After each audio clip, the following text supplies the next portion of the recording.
Hello everyone, welcome back to focus only study YouTube channel.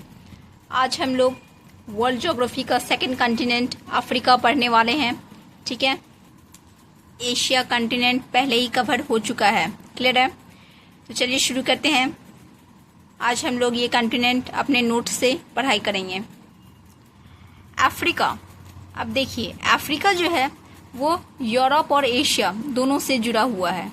ठीक है, Africa जो है वो यूरोप से Mediterranean Sea plus Strait of Gibraltar से सेपरेटेड है, और अफ्रीका एशिया से रेड सी और स्वेज कैनाल के थ्रू सेपरेटेड है।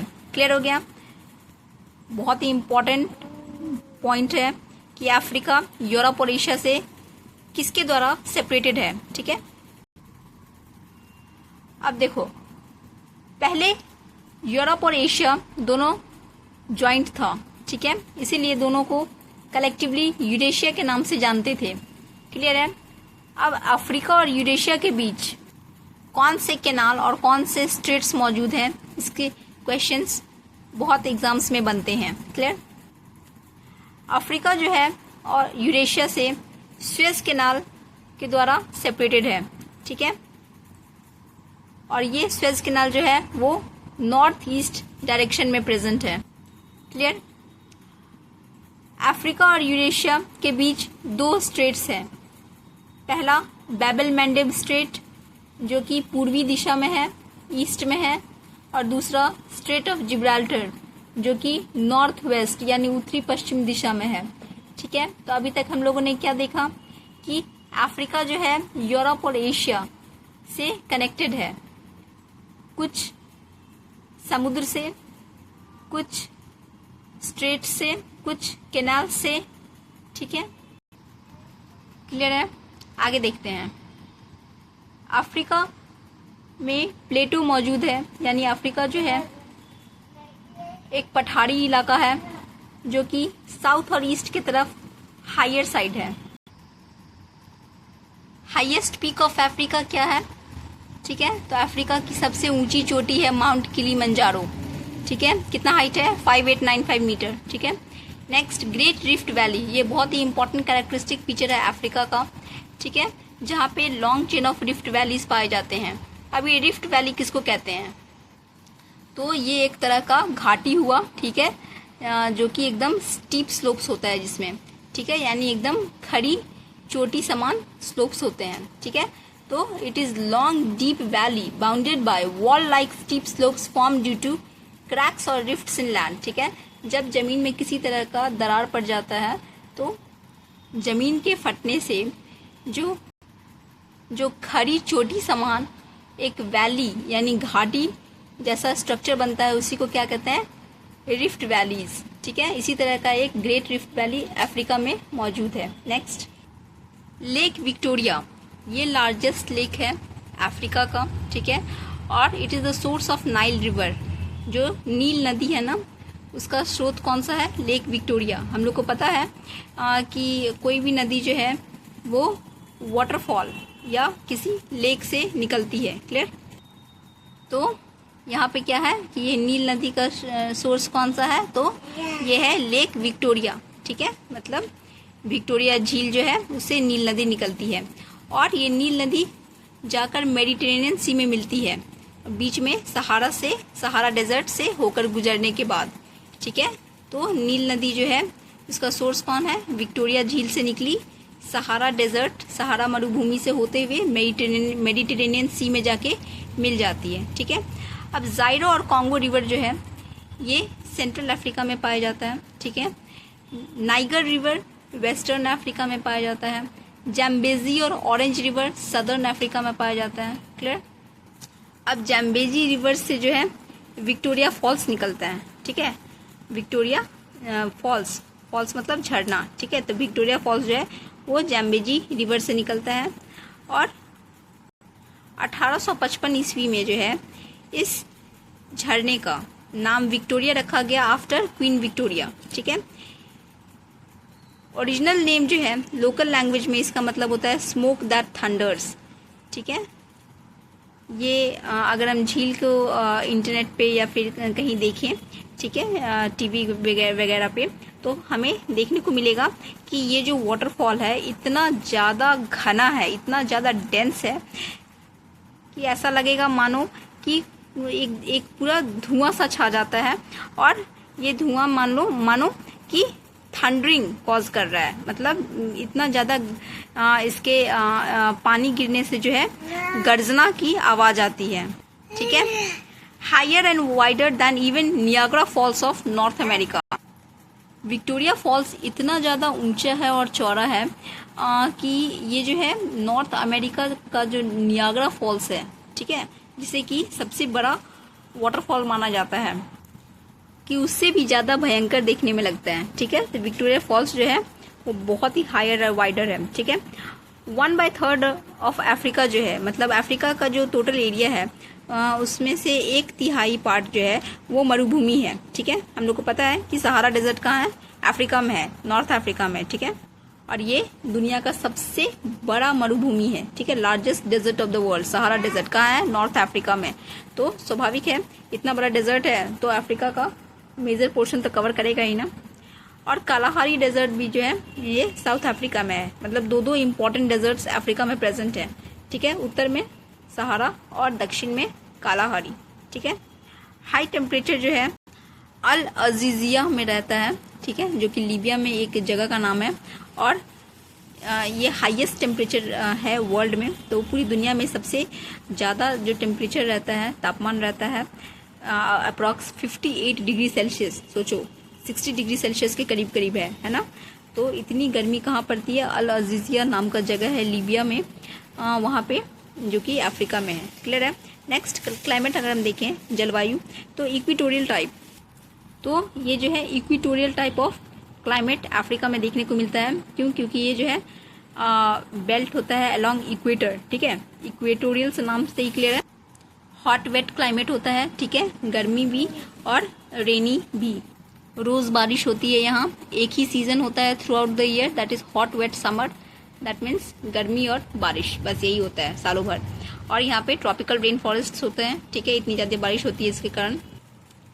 सूडान टाइप क्लाइमेट भी है। ठीक है, जिसका मतलब क्या है कि वार्म समर होता है और माइल्ड विंटर होता है। ठीक है, मतलब गर्मी में गर्मी और हल्का फुल्की ठंडी। ठीक है, रेन तो होता है लेकिन डिस्टिंक्ट ड्राई पीरियड भी होता है। ठीक है, मतलब बारिश होता है लेकिन सूखा का समय भी रहता है। तो इस टाइप के क्लाइमेट में ग्रासेस जनरली ग्रो करते हैं। ठीक है, और एवरग्रीन फॉरेस्ट कहाँ ग्रो करते थे, इक्वेटोरियल टाइप ऑफ क्लाइमेट में। ठीक है, तो दो तरह का क्लाइमेट है अफ्रीका में, सूडान टाइप और दूसरा इक्वेटोरियल टाइप। क्लियर। नेक्स्ट है सवाना। अब देखो अफ्रीका जो है ना, सवाना के लिए बहुत फेमस है। सवाना क्या है, ग्रासलैंड है। क्लियर। ये एक region of tall and coarse grasses होते हैं। ठीक है, जहाँ पे लंबी लंबी घासें होती हैं। क्लियर। और ये होमलैंड होता है ऑफ ग्रास ईटिंग एनिमल्स। स्वाभाविक है, जहाँ घास होंगे वहाँ पे घास खाने वाले जानवर ही पाए जाएंगे। Clear. Beyond the savanna are deserts present. अब सवाना के आगे जाएं तो हमें मरुभूमि मिलेगा। क्लियर। नेक्स्ट है डेजर्ट टाइप ऑफ क्लाइमेट। ठीक है, अब डेजर्ट टाइप ऑफ क्लाइमेट में क्या होगा, नो रेनफॉल। ठीक है, मरुभूमि टाइप क्लाइमेट होगा, जलवायु होगा जहाँ पे कोई रेनफॉल नहीं है। ठीक है, काफ़ी हॉट और ड्राई टाइप का क्लाइमेट रहेगा। वेजिटेशन में केवल स्क्रब और बुशेस रहेंगे। क्लियर। नेक्स्ट है Mediterranean type of climate, very important. हम लोग ने एशिया में भी देखा था मेडिटेरेनियन टाइप ऑफ क्लाइमेट कितना ज़्यादा इंपॉर्टेंट होते हैं। ठीक है, तो ये जो है northern and southern coast of Africa में प्रेजेंट होते हैं। ठीक है, जो उत्तरी और दक्षिणी कोस्टल अफ्रीका है वहाँ पे Mediterranean type of climate present होते हैं, जिसमें कि रेनी विंटर्स होते हैं, दैट मीन्स ठंड में बारिश होती है, और वार्म ड्राई समर्स, गर्मियों में गर्माहट रहती है। क्लियर। और सूखापन रहता है। ठीक है, Africa only 10% soil suitable for crops. अब देखा है ना कि अफ्रीका में ज़्यादातर क्या है, मरुभूमि है। ठीक है, या ग्रासलैंड्स है, तो क्या होगा, कल्टीवेशन के लिए बहुत कम सॉइल बचे होंगे। ठीक है, तो इसीलिए केवल 10% ही सॉइल जो है वो कल्टीवेशन के काम आता है। ठीक है, कृषि के काम आता है। Kariba dam on Zambezi, largest producer of water power. Clear है, जाम्बेजी नदी पे करीबा डैम है, वेरी इंपॉर्टेंट है, पूछेगा करीबा डैम कहाँ है, तो अफ्रीका में है। किस नदी पे, जाम्बेजी रिवर पे। और इससे क्या होता है, इससे बिजली उत्पन्न होता है। ठीक है, अफ्रीका में। फिर एक असवन डैम है, वो नील नदी पे है। ठीक है, तो 2 डैम हमने देख लिया, करीबा डैम जम्बेजी नदी पे और नील नदी पे Aswan dam. More than 95% of world's diamond production comes from Africa.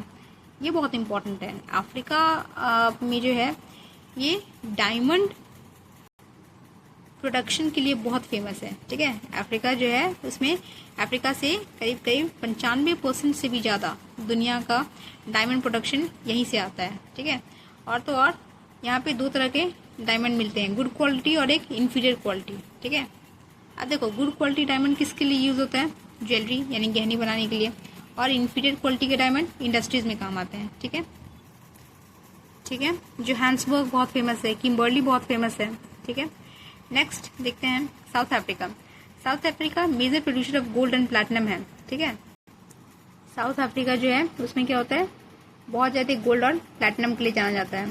कोल और आयरन और जो है बहुत कम मिलते हैं यहाँ, और स्टील अफ्रीका में पाए जाते हैं। स्टील जो है वो 3 मेटल से बना हुआ रहता है। ठीक है, दैट इज कोबाल्ट, आयरन और manganese. South Africa leads world chromium production. दुनिया में सबसे ज्यादा क्रोमियम जो है that is the metal which never rusts. ठीक है, एक ऐसा धातु जो जिसमें कभी जंग नहीं लगता है। ठीक है, तो क्रोमियम एक ऐसा ही धातु है, और इसी के लिए जो है साउथ अफ्रीका बहुत फेमस है, वो भी वर्ल्ड वाइड। ठीक है, Congo and south Africa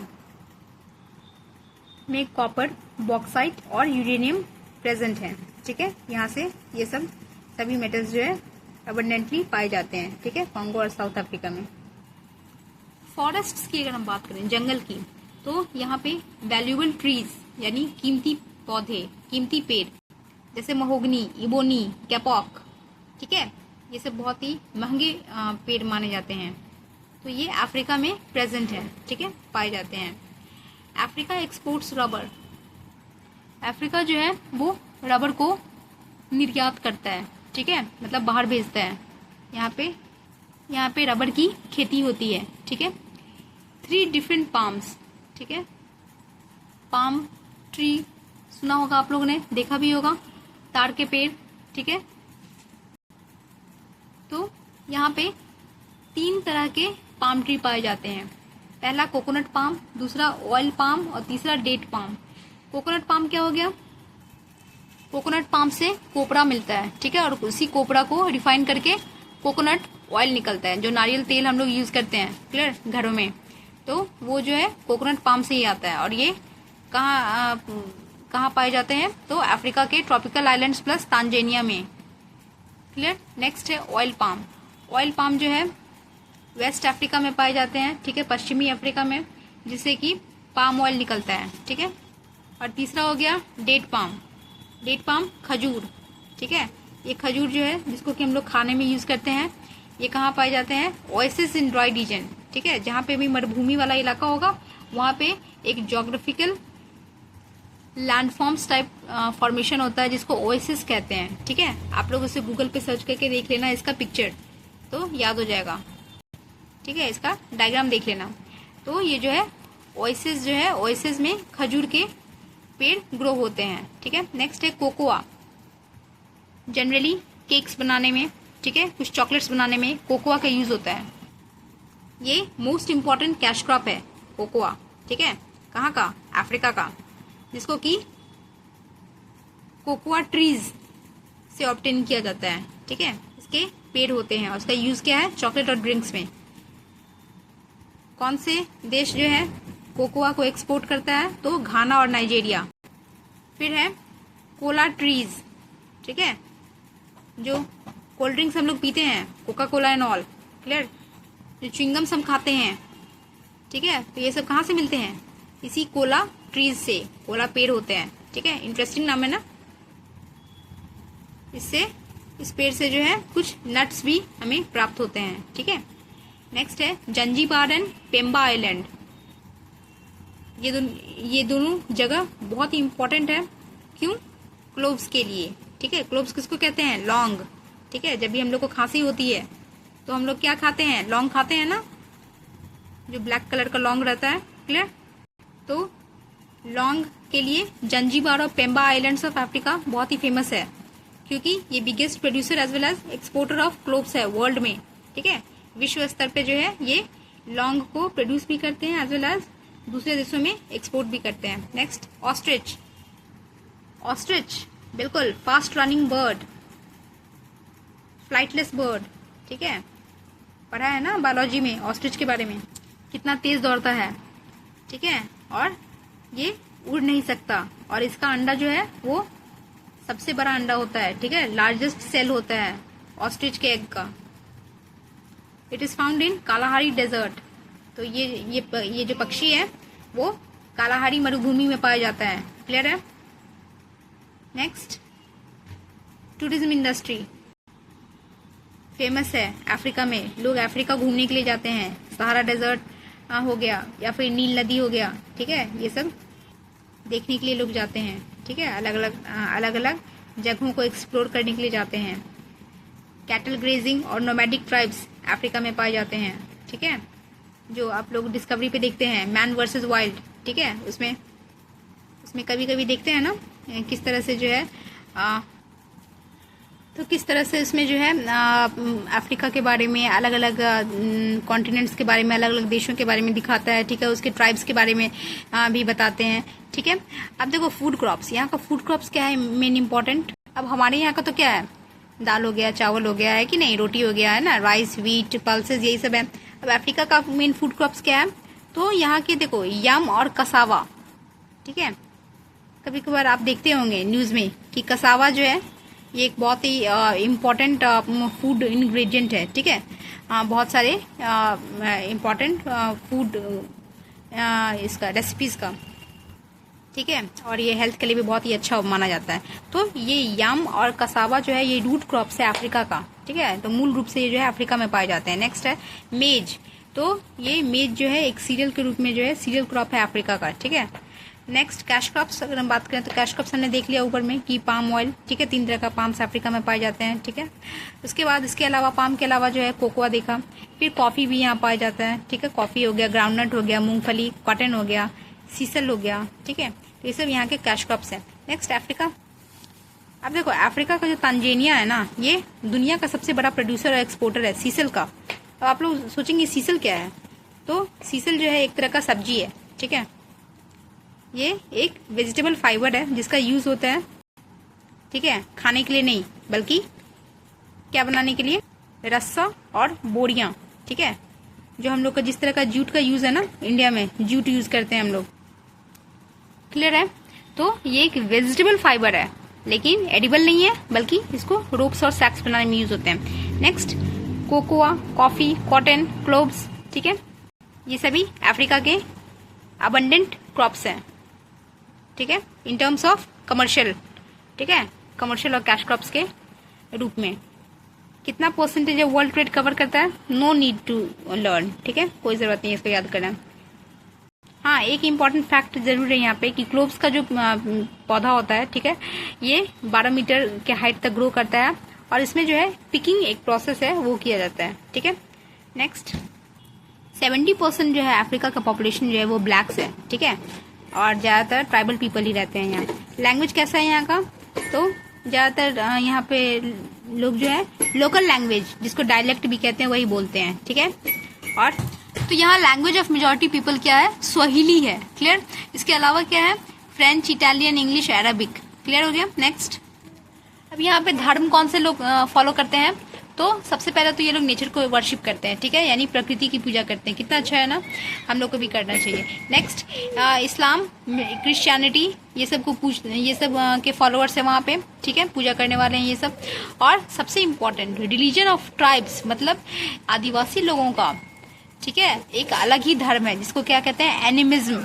religion का नाम क्या है, एनिमिज्म। वेरी इंपॉर्टेंट, ध्यान रखिएगा। नेक्स्ट है पॉपुलेशन, कितना यहाँ का पॉपुलेशन है, नो नीड टू लर्न, ठीक है, बस ये याद रखना है कि यहाँ पे बहुत ही स्पार्स पॉपुलेशन है, दैट इज थिनली पॉपुलेटेड है, ठीक है। क्यों? क्योंकि ज्यादातर मरुभूमि है, ठीक है, ज्यादातर संसाधन की कमी है, रिसोर्सेज की कमी है, जिसके कारण क्या है, यहाँ का पॉपुलेशन डेंसिटी भी बहुत कम है, ओनली 26 पर्सन पर स्क्वायर किलोमीटर। देख रहे हैं कितना स्पार्सली पॉपुलेटेड है, ठीक है, मतलब कितना दूर दूर पे लोग रहते हैं, ठीक है। नेक्स्ट सी रूट्स की अगर हम बात करें तो 2 सी रूट्स हैं यहाँ पे, ठीक है। एक पहला सी रूट जो है वो सुएज कैनाल के थ्रू है, दूसरा क्या है, around Cape of Good Hope, ठीक है, ये वही केप ऑफ गुड होप है जो कि इंडिया को डिस्कवर करने के दौरान जो है पार किया गया था। ठीक है, वास्को डी गामा जो आए थे, ठीक है, ये सी रूट के थ्रू उन्होंने भी केप ऑफ गुड होप को बेटा माफ कीजिएगा तो जो वास्को डी गामा आए थे, ठीक है, वो भी केप ऑफ गुड होप को क्या करते हुए पार करते हुए इंडिया पहुंचे थे। ठीक है, नेक्स्ट है डेमोक्रेटिक रिपब्लिक ऑफ कॉन्गो। अब कॉन्गो जो है उसको बेल्जियम रूल करता है। ठीक है, रूल करता था एक्चुअली। ठीक है, और ये जो है 1960 में इसको आज़ादी मिल गई। क्लियर है? ठीक है, वो स्वतंत्र हो गया, इंडिपेंडेंट हो गया। अब नाम कॉन्गो कहाँ से आया है? तो उसके नदी से। यहाँ पे कॉन्गो नाम की एक नदी बहती है जो कि एक one of the largest reverse of the world है। ठीक है, विश्व की एक सबसे बड़ी नदियों में से एक कॉन्गो को भी काउंट किया जाता है। ठीक है, कॉन्गो बेसिन जो है वो सॉसर शेप डिप्रेशन है, सराउंडेड बाय प्लेटोज। ठीक है, पठारों से घिरा हुआ ये नदी है। ठीक है, अब कॉन्गो जो है इक्वेटोरियल रीजन में, ठीक है, पाया जाता है। हाई टेम्परेचर और हैवी रेनफॉल यहाँ के कैरेक्टरिस्टिक फीचर्स हैं। काफ़ी गर्म इलाका है ये। ठीक है, और काफ़ी ज़्यादा बारिश भी होती है। चूँकि यहाँ पे हैवी रेनफॉल होता है इसलिए एवरग्रीन फॉरेस्ट्स प्रेजेंट होते हैं जिसका हाइट 40 मीटर तक हो सकता है। ठीक है, बहुत ऊंचे ऊंचे पेड़ यहाँ पे पाए जाते हैं। ठीक है, ट्रॉपिकल रेन फॉरेस्ट यहाँ पे कॉमन है। Mat like green cover of grasses है, श्रब्स एंड क्लाइंबर्स प्रेजेंट है। यहाँ पे जंगल इतना घना है कि सूर्य की किरणें मुश्किल से धरती पे पहुंचती है। ठीक है, धरती पे मानो हरी घासेस का एक कारपेट सा बिछ गया हो। Clear? Next dark and gloomy है, सवाना ग्रासलैंड्स है। ठीक है, मैंने पहले ही बता दिया है इसके बारे में। Contain one of largest reserves of hardwood in world. अब इन जंगलों में जो पेड़ पाए जाते हैं उनसे हार्डवुड निकलते हैं। ठीक है, हार्डवुड के अच्छे सोर्स माने जाते हैं। नेक्स्ट एग्रीकल्चर एंड माइनिंग की बात करें तो ये दोनों जो है इम्पोर्टेंट ऑक्यूपेशन है अफ्रीका का। ठीक है, in addition to cattle rearing. ठीक है, तो कृषि हो गया, उसके बाद पशुपालन हो गया, माइनिंग हो गया, ये सब यहाँ के इम्पोर्टेंट ऑक्यूपेशन है, धंधे हैं। ठीक है, काम धंधे हैं। नेक्स्ट, कॉन्गो में एक बहुत ही इम्पोर्टेंट जाइजेंटिक जू है। ठीक है, कॉन्गो जू जो है वो वर्ल्ड फेमस है। ठीक है, कॉन्गो का चिड़ियाघर जो है वो विश्व प्रसिद्ध चिड़ियाघर है। अब एक जगह है शबा जिसको काटंगा कहते हैं। ठीक है, ये one of the largest producer of copper and industrial diamond in the world है। ठीक है, विश्व प्रसिद्ध तांबे और डायमंड का प्रोड्यूसर है। ठीक है, नेक्स्ट, मेजॉरिटी अफ्रीकन्स जो हैं वो बंटू स्पीकिंग ब्लैक्स है। क्लियर? ठीक है, बंटू कोई लैंग्वेज है तो ज़्यादातर ब्लैक्स जो है वो यही लैंग्वेज बोलते हैं। ठीक है, बंटू स्पीकिंग ब्लैक्स। अब कॉन्गो जो है, कॉन्गो क्षेत्र वो मेनली गांव वाला क्षेत्र है, रूरल एरिया है और लोलैंड में पाया जाता है। ठीक है, किनशासा कैपिटल और लार्जेस्ट सिटी है। ठीक है, कॉन्गो का जो राजधानी है वो किनशासा है और यही सबसे बड़ा शहर भी है। Matadi chief port on Congo river है। ठीक है, पूछता है कि मटाडी पोर्ट कहाँ है, तो ये अफ्रीका में है, कॉन्गो नदी पे। ठीक है, नेक्स्ट है नाइजीरिया। अब नाइजीरिया देश का नाम नाइजीरिया क्यों पड़ा? क्योंकि यहाँ पे नाइजर नदी बहती है और इसको लैंड ऑफ पाम ऑयल कहते हैं। ठीक है, पाम ऑयल की धरती, क्योंकि यहाँ पाम ऑयल का प्रोडक्शन बहुत ज़्यादा होता है। नेक्स्ट, यहाँ पे एक बहुत ही कैरेक्टरिस्टिक फीचर है अनड्यूलेटिंग लैंड सरफेस का। ठीक है, अब ये कौन सी लैंड सरफेस है? तो it rises and falls so that it looks like waves. मतलब यहाँ पर जो भूमि है, दैट इज लैंड है, वो काफ़ी ऊंचा नीचा टाइप का अपीयरेंस देखने में लगता है, मानो कोई वेव जा रहा हो।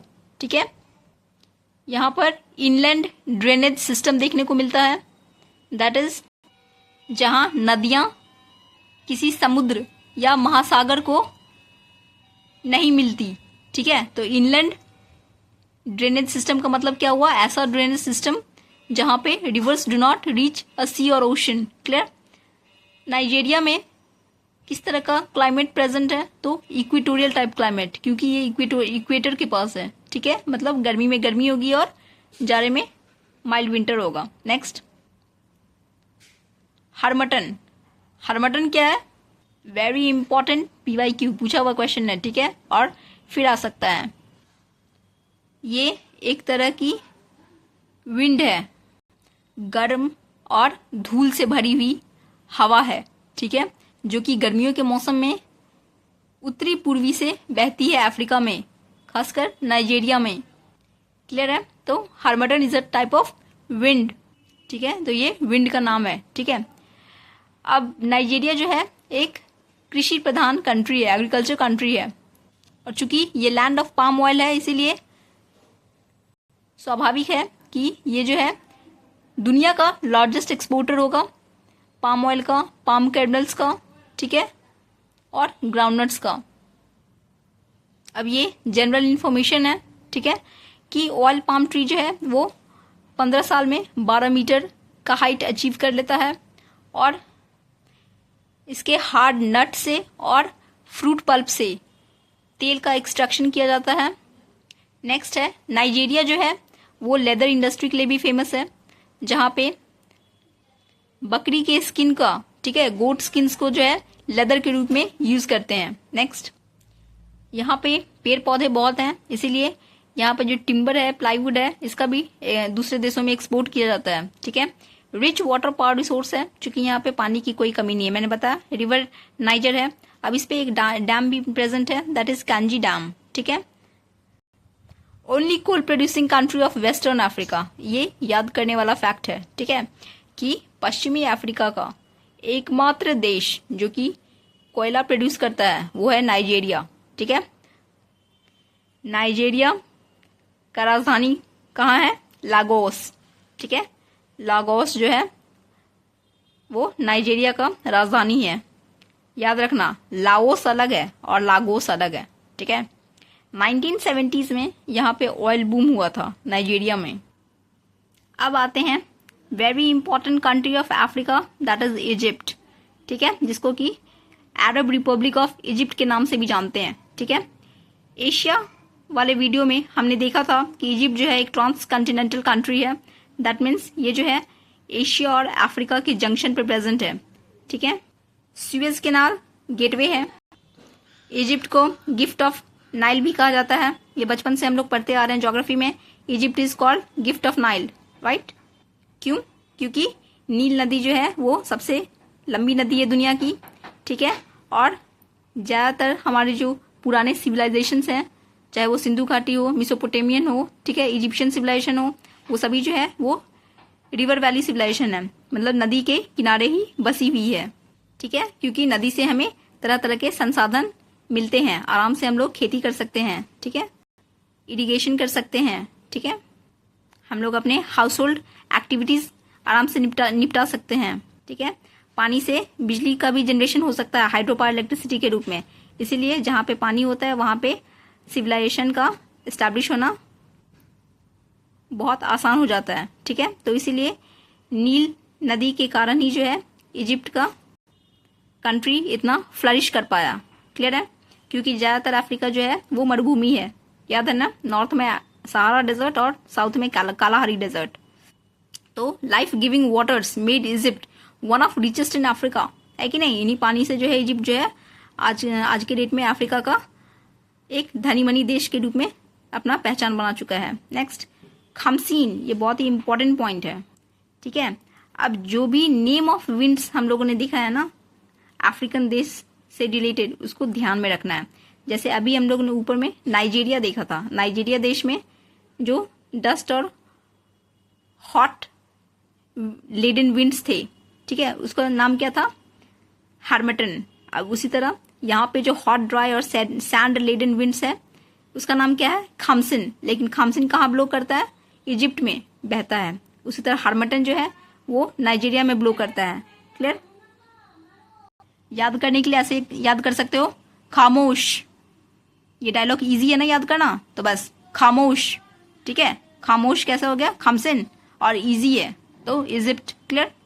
यहाँ पे जो हरमटन था नाइजीरिया में, उसको कैसे याद रखेंगे, तो मेरे मटन को नजर मत लगाओ, ठीक है, ऐसे याद रखना, मेरे मटन को नजर मत लगाओ, ठीक है, मटन से हरमटन, नजर से नाइजीरिया। क्लियर। नेक्स्ट, अब देखो नील नदी, ठीक है, जिसको नाइल रिवर के नाम से जानते हैं, ये longest river in the world है, ठीक है।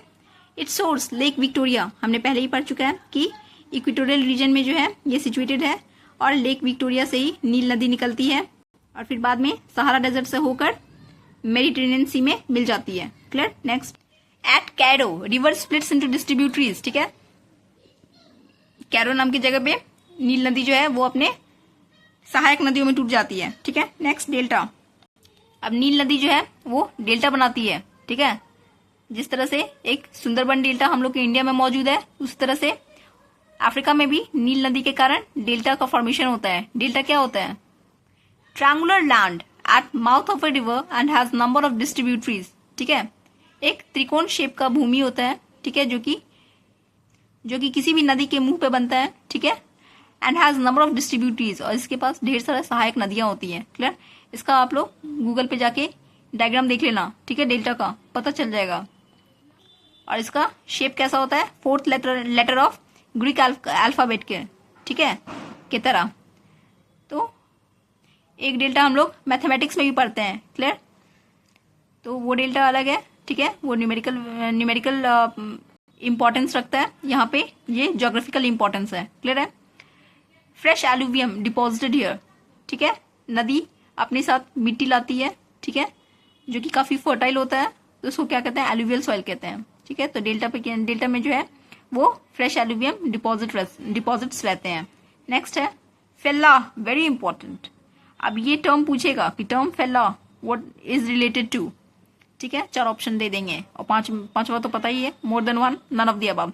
तो ये क्या है फेल्ला, तो फेल्ला इजिप्शियन फार्मर को फेल्ला कहते हैं, ठीक है, मतलब इजिप्ट में जो किसान होते हैं उसको वहां के लोकल लैंग्वेज में फेल्ला के नाम से जाना जाता है। क्लियर। फेल्ला। कॉटन यहाँ का इंपॉर्टेंट कैश क्रॉप है, कहाँ का, इजिप्ट का, ठीक है। मिनरल ऑयल, ये वेल्थ ऑफ इजिप्ट है, ठीक है, मिनरल ऑयल के कारण ही इजिप्ट इतना धनी मनी है, ठीक है। लार्जेस्ट डैम असवन, हमने पीछे भी देखा था कि असवन डैम जो है वो नील नदी पे है इजिप्ट में। क्लियर। यहाँ के इनहैबिटेंट्स ज़्यादातर अरब्स हैं, ठीक है, मतलब इस्लाम को फॉलो करने वाले हैं। इजिप्ट का राजधानी कैरो, ठीक है, और ये अफ्रीका का सबसे बड़ा शहर माना जाता है। अब कैरो में एक characteristic feature type building present है, ठीक है, जिसको स्फिनिक्स और पिरामिड्स कहते हैं, ठीक है। इजिप्शियन पिरामिड्स तो इतना फेमस है, इजिप्ट के नाम से ही हमें पिरामिड्स याद आ जाते हैं, ठीक है। पिरामिड्स का दूसरा नाम ही है इजिप्ट, है कि नहीं, एक कॉमन भाषा में हम लोग इसे ऐसे याद करते हैं, समझते हैं। और स्फिनिक्स क्या है, स्फिनिक्स एक तरह का ऐसा यहाँ का हिस्टोरिकल ऐतिहासिक स्ट्रक्चर है, जिसका कहा जाता है कि ये यहाँ का एक तरह का वास्तुकला का, ठीक है, एक बहुत ही डिस्टिंग्विशिंग, बहुत ही कैरेक्टरिस्टिक उदाहरण है, ठीक है, जिसमें कहा जाता है कि आधा देह मानव का और आधा देह शेर का, ठीक है, इस टाइप का कुछ आकृति इस स्ट्रक्चर में पाया जाता है, जिसको स्फिनिक्स कहते हैं, ठीक है। बहुत ही इंटरेस्टिंग स्ट्रक्चर है ये। Next, pyramid. पिरामिड किसको कहते हैं, big rock pieces joint without any cement, ठीक है, बिना किसी सीमेंट के बड़े बड़े पत्थर के टुकड़ों को जो जोड़ दिया जाए ना एक कॉनिकल शेप में, ठीक है, तो उसको पिरामिड कहते हैं, ठीक है। सुएज कैनाल, ये कैनाल जो है मेडिटेरेनियन सी और रेड सी को लिंक करता है। 1869 में इसकी ओपनिंग हुई थी, इस कैनाल की, ठीक है। 1869 में इट वॉज ओपनड। 173 किलोमीटर लंबाई है इसकी, और कोई भी समुद्री जहाज को 10 से 12 घंटा लगता है इसको पार करने में। क्लियर। और हमने पीछे में देखा था कि सुएज कैनाल को गेटवे कहा जाता है, क्योंकि यही एक कनेक्टिंग लिंक है किसके बीच में, अफ्रीका और यूरेशिया के बीच में, ठीक है। अगर सुएज कैनाल ना होता तो अफ्रीका और यूरेशिया, दैट इज यूरोप और एशिया के बीच में कोई डायरेक्ट कनेक्शन नहीं था, ठीक है, तो इसने एक डायरेक्ट कनेक्शन जोड़ दिया। नेक्स्ट है साउथ अफ्रीका। साउथ अफ्रीका जो है वो 3 साइड से घिरा हुआ है, Atlantic ocean and Indian ocean से, ठीक है। ये एक हाई प्लेटो है, ठीक है, मतलब एक ऊंची पठार वाला क्षेत्र है। ड्रेकेंसबर्ग माउंटेन्स फॉर्म्स इट्स एज, ठीक है। ड्रेकेंसबर्ग पहाड़ियाँ जो है वो इसको एक साइड से घेरे हुई है, clear. Covered with grasses, weld means field. अब साउथ अफ्रीका जो है ना वो ग्रासलैंड के लिए बहुत फेमस है। कौन से ग्रासलैंड? वेल्ड ग्रासलैंड, ठीक है। वेल्ड का मतलब क्या होता है? फील्ड। यहाँ पे जलवायु कैसा है? मॉडरेट क्लाइमेट है, ना ज़्यादा ठंडी ना ज़्यादा गर्मी, ठीक है। पूरब में जहाँ पे बहुत ज़्यादा बारिश होती है, पश्चिम साइड में जो है वो काफ़ी सूखा वाला इलाका है, क्लियर। अब यहाँ पे मोस्ट इंपॉर्टेंट क्रॉप कौन सा है? मेज, दैट इज भुट्टा, राइट, मक्का जिसको कहते हैं। Animal rearing is more important than crop cultivation. पशुपालन जो है ना यहाँ पे बहुत ज़्यादा इम्पॉर्टेंट है, कृषि से भी ज़्यादा इम्पॉर्टेंट, यानी खेती से ज़्यादा लोग यहाँ पे पशु पालना पसंद करते हैं, ठीक है। नेक्स्ट पेस्टोरल फार्मिंग, स्वाभाविक है, ग्रासलैंड्स है ना यहाँ पे साउथ अफ्रीका में, तो पेस्टोरल फार्मिंग यानी पशुओं को पालना और उनको ग्रासेस पे, पैस्चर्स पे चरवाही करना, ये यहाँ पे मुख्य रूप से पेशा है, क्लियर, बहुत ही कॉमन है। मेरिनो शीप साउथ अफ्रीका का फाइन ऊल देने के लिए प्रसिद्ध है, ठीक है। तो साउथ अफ्रीका में जो है जो बहुत ही मुलायम ऊन मिलती है वो किससे निकाला जाता है? मेरिनो शीप से, ठीक है। ये शीप का जो प्रजाति है वो साउथ अफ्रीका में पाया जाता है, इसलिए बहुत इंपॉर्टेंट है, याद रखना, merino sheep. Next mixed farming is present, ठीक है। मिक्स्ड फार्मिंग यहाँ पे किया जाता है। जोहान्सबर्ग गोल्ड माइंस, मैंने बताया था कि अफ्रीका में कुछ जगह बहुत ही इंपॉर्टेंट है, जैसे जोहान्सबर्ग हो गया, किम्बर्ली हो गया। तो जोहान्सबर्ग जो है वो सोने की खान के लिए बहुत प्रसिद्ध है, वहीं किम्बर्ली हीरे की खान के लिए, डायमंड्स के लिए फेमस है, क्लियर। कैसे याद रखोगे कि कंफ्यूजन ना हो? तो सपोज करो जॉन कोई लड़का है, तो लड़का है तो ज्यादातर लड़का क्या पहनता है? गोल्ड की चेन, राइट। तो जॉन गोल्ड पहनता है, गोल्ड का शौक रखता है, जबकि किम कोई लड़की है, ठीक है, कोई हीरोइन भी, I think, I don't exactly remember. तो किम जो है वो हीरे की शौक रखती है, ठीक है, डायमंड का हार पहनती है, क्लियर है, ऐसे याद रखना। Next iron and steel industry, major industry है एंड मोस्ट इंडस्ट्रियलाइज्ड, ठीक है। तो साउथ अफ्रीका जो है वहाँ वो एक इंडस्ट्रियलाइज्ड नेशन भी है, ठीक है, जहाँ पे आयरन और स्टील इंडस्ट्री एक मेजर इंडस्ट्री के रूप में काउंट होता है, ठीक है। और पूरे अफ्रीका के सभी देशों में साउथ अफ्रीका को सबसे ज़्यादा इंडस्ट्रियलाइज्ड कंट्री माना जाता है, ठीक है। First European settlers that is south Africa. South Africa में जो पहले यूरोपियन सेटलर्स आए थे वो कौन सा थे? पोर्टुगीज एंड डच, ठीक है। तो इंडिया में भी सबसे पहले कौन आए थे? पोर्टुगीज आए थे, याद आया ना हिस्ट्री का। तो इसका मतलब साउथ अफ्रीका भी गुलामी के चंगुल में फंसा हुआ था, clear. These early colonists were called Afrikaners, ठीक है।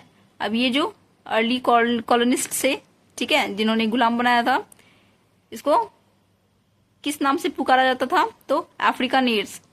तो ये पूछेगा कि term Afrikaner is related to, तो आंसर होगा साउथ अफ्रीका, क्लियर। अब यहाँ का पॉपुलेशन की बात करें तो 2/3 of the population are blacks, ठीक है।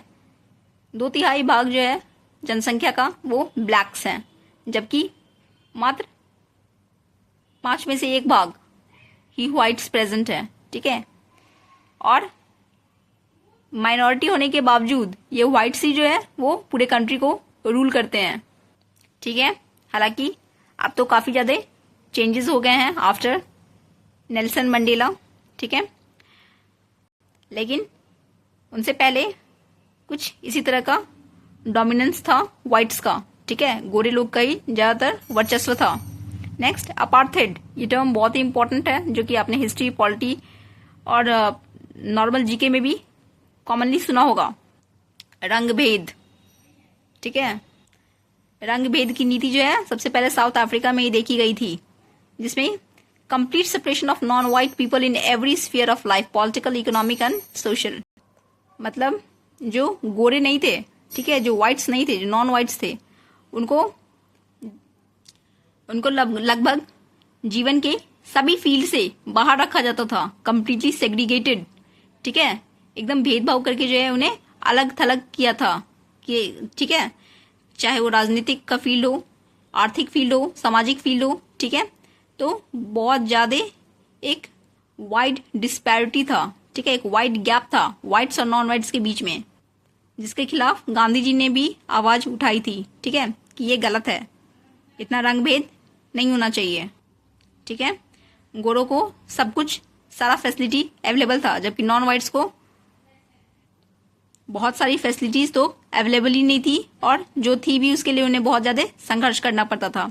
Non whites struggled, ultimately 1994 they got voting rights. सोचो, नॉन वाइट्स ने कितना ज्यादा संघर्ष किया कि उन्हें 1994 से पहले वोटिंग राइट्स, मतलब वोट देने का अधिकार तक न था, ठीक है। उसके बाद ही 1994 के बाद ही उन्हें जो है वोट देने का अधिकार प्राप्त हुआ। For the first time a truly elected government came in power, 1994। तो हुआ क्या कि 1994 में क्या हुआ कि पहला ब्लैक प्रेसिडेंट, दैट इज कोई नॉन वाइट प्रेसिडेंट जो है पहली बार अफ्रीका का, साउथ अफ्रीका का राष्ट्रपति बना। That was doctor Nelson Mandela, जिन्होंने साउथ अफ्रीका की पूरी इतिहास ही पलट के रख दिया। और उन्होंने खुद तो नॉन वाइट्स थे ही, खुद तो ब्लैक थे ही, और जो भी non whites that is blacks थे उनके कंट्री में, उन सभी को वो सारे अधिकार अवेलेबल कराया जिससे वे लोग अभी तक परिचित नहीं थे, ठीक है, जैसे कि वोटिंग राइट्स हुआ, ठीक है। नेक्स्ट, जोहान्सबर्ग, अब ये जो है largest city, commercial and industrial capital है of South Africa, South Africa का सबसे बड़ा शहर और राजधानी, ठीक है, जिसको कि कमर्शियल और इंडस्ट्रियल कैपिटल के नाम से जाना जाता है। यहाँ पे ज्यादातर जो इंडस्ट्रियल एक्टिविटीज हैं, जो भी वाणिज्य रिलेटेड एक्टिविटीज हैं, ठीक है, वो किए जाते हैं जोहान्सबर्ग में। बहुत ही इंपॉर्टेंट शहर है साउथ अफ्रीका का, ठीक है। Cape Town, largest port and seat of legislative, राजनीति के हिसाब से केप टाउन का बहुत इंपॉर्टेंस है। क्यों? क्योंकि यहाँ पे जो है सीट है लेजिस्लेचर का, ठीक है, जो कानून बनता है यहाँ पे, वो गवर्नमेंट जो है वो यहीं पे बैठती है, ठीक है, ठीक है। और प्लस एक और बात है कि लार्जेस्ट पोर्ट है, केप टाउन जो है सबसे बड़ा बंदरगाह है, ठीक है, साउथ अफ्रीका का। नेक्स्ट, प्रिटोरिया, एडमिनिस्ट्रेटिव कैपिटल, ये जो है प्रशासनिक रूप से बहुत इंपॉर्टेंस रखता है क्योंकि ये प्रशासनिक राजधानी है साउथ अफ्रीका का, ठीक है। कमर्शियल और इंडस्ट्रियल कैपिटल हो गया जोहान्सबर्ग, लेजिस्लेचर कैपिटल हो गया केप टाउन, ठीक है, दैट इज पॉलिटिकल कैपिटल कह सकते हो, ठीक है। और एडमिनिस्ट्रेटिव कैपिटल हो गया प्रिटोरिया, ठीक है। और प्रिटोरिया जो है वो एक हिस्टोरिकल इंपॉर्टेंस भी रखता है क्योंकि यहीं पे गांधी जी का जो ट्रेन से फेंकने वाला इंसिडेंट था, वो जो ट्रेन थी वो यहीं से निकली थी, ठीक है, प्रिटोरिया से ही। तो यहाँ पे हम लोग का अफ्रीका कॉन्टिनेंट खत्म होता है, ठीक है। मिलते हैं हम लोग नेक्स्ट वीडियो में, ठीक है, नए कॉन्टिनेंट के साथ। तब तक अच्छे से पढ़ते रहिए, रिवाइज करते रहिए। वीडियो अगर अच्छा लगे तो लाइक, शेयर एंड सब्सक्राइब कीजिए, ठीक है। All the best to all the aspirants, thank you.